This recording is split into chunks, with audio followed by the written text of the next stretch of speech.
Thank you for downloading from Ravi Zacharias International Ministries. Support for this podcast comes from your generous gifts and donations. You can find out more about Ravi Zacharias and the team at www.rzim.org.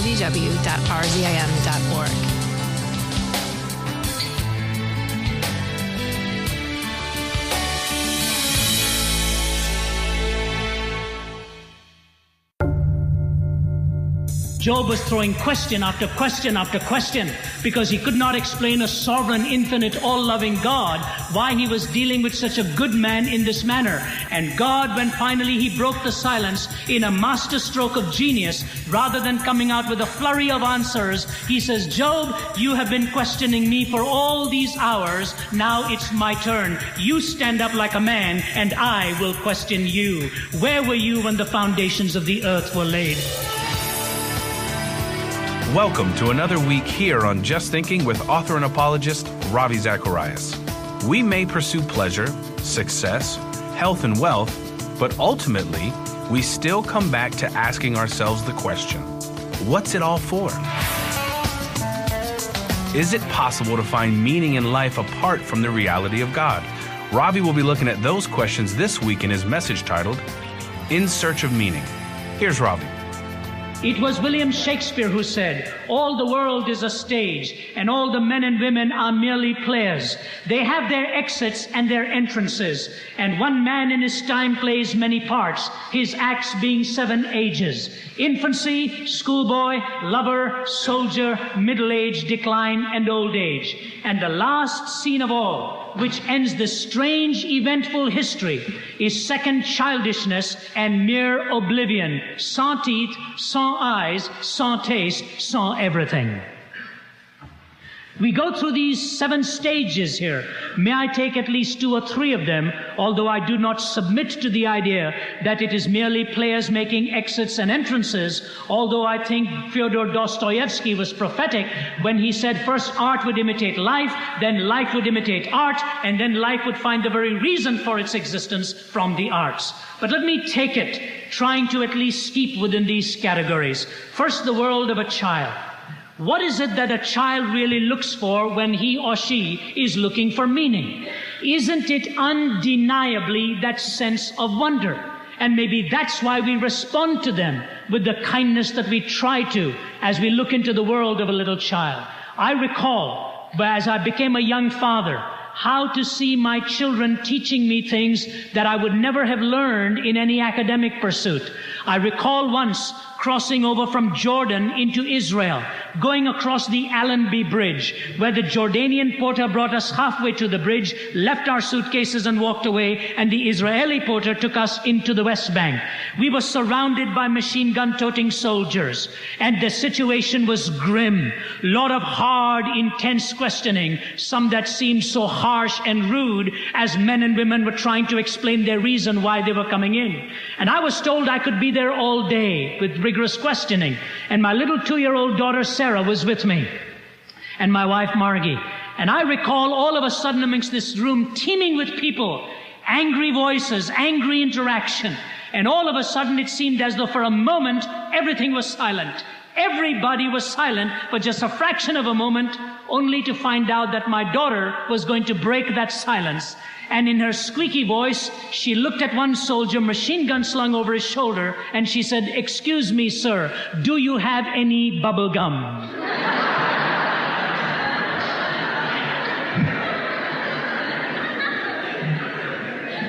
I can never tell you, never fully explain to you what happened in that room. Anybody who understood English could not contain their laughter. Every person behind the desk leaned over to see who said that. She was only a 2-year-old. And then this is what happened. One of the Israeli soldiers, he just kept staring at her, a young man. He took his machine gun. Everybody looked at what he was going to do to this question. He took his machine gun, handed over to one of his colleagues, came over, buckled down on his knees, picked up my little girl in his arms, walked away from the room into the back room, came out a minute or 2 later. I wasn't answering questions very carefully at that point. I wondered where my girl had gone. And 2 or 3 minutes later, he came back clutching her in one arm, a tray with 3 glasses of lemonade in the other, one for Sarah, one for my wife, one for myself. We were in and out of there in 25 minutes. He put us in his Jeep and drove us to the taxi stand, and we were on our way to Jericho. In that one simple statement, she raised her keep for the whole year.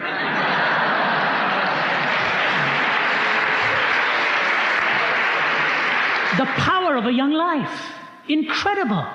That all of a sudden it seemed as though a war was going to come to a standstill, at least for one man, because he saw in her something that transcended our world of warfare and hatred and intolerance and suspicion. All this little girl could think of was that chewing gum would solve the answer for her problems at that particular moment. I remember sometime after that, and please bear with me because I think we'll move to higher thinking here, but I just want to lay it in context. My little boy, when Nathan was about 1 or so, how he entertained himself one Sunday morning, letting a helium balloon go up into the ceiling in the living room, then he would jump up onto the arm of the sofa, clutch the string, pull it down. It was wonderful. He decided to do it again. Stepped down from the sofa, let the helium balloon go, watched it float to the ceiling, jumped up onto the arm of the sofa, clutched the string, pulled it down. G.K. Chesterton said, part of God's infinity is manifested in a little child's propensity to exult in the monotonous. Part of God's infinity is manifested in a little child's propensity to exult in the monotonous. What does a child say when you throw him or her up into the air?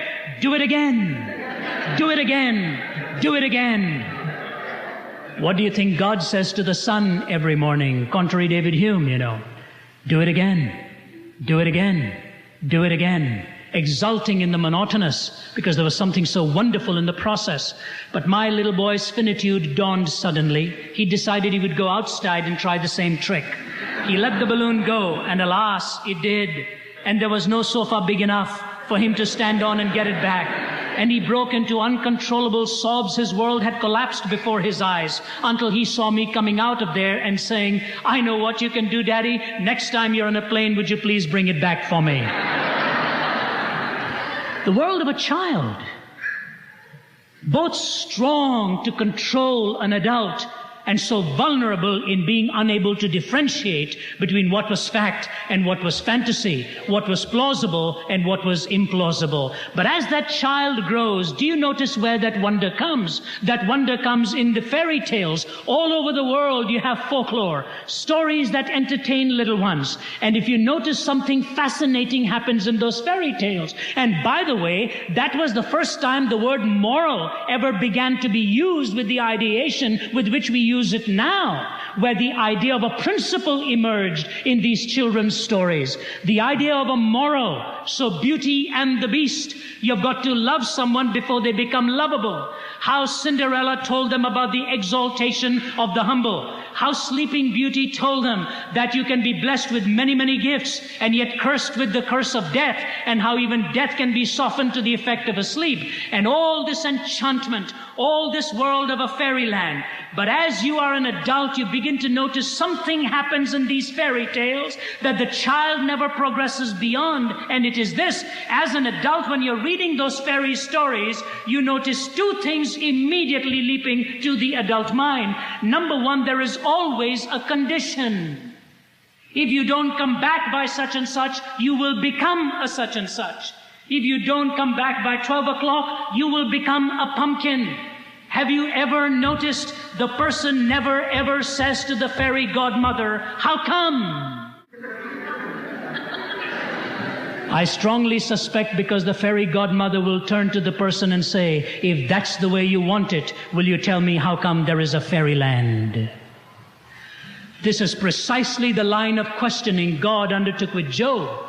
Job was throwing question after question after question because he could not explain a sovereign, infinite, all-loving God why he was dealing with such a good man in this manner. And the intimation of Job's questioning was, I'm a rational human being and I only accept that which I comprehensively understand, and I want you now to give me a comprehensive answer for why I'm sitting in this ash pile when I have lived such an upright life before you. If you are who you claim to be, I learned if you're good, you'll be blessed. If you're bad, you'll be cursed. I've been good, I'm getting cursed.